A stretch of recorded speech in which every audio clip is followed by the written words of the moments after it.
Hey girl, my name is Cassie.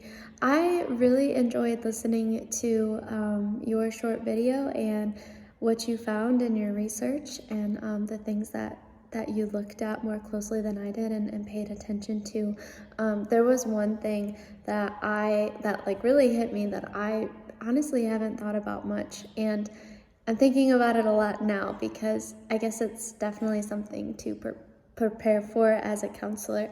But you mentioned how in the informed consent documentation that you were looking at, how they talked about if the client didn't get the results they were looking for in their counseling sessions, and it just wasn't a good fit, or nothing was working, and you mentioned how sometimes it is just a tough go, and you have to keep trying different approaches, and sometimes you don't find that right away, and there's not results right away.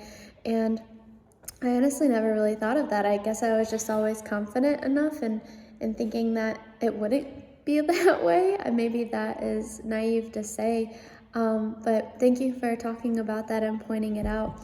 And it does talk about that in the ACA Code of Ethics. I just looked through it again and skimmed through it to see what it said.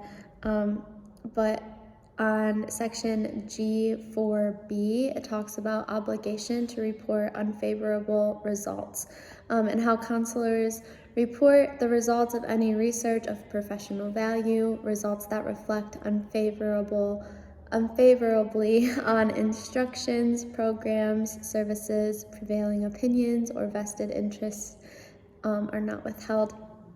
And I guess that is a huge possibility and something that needs to be looked at and considered. And I guess a lot of counselors don't really talk about the unfavorable results part of counseling.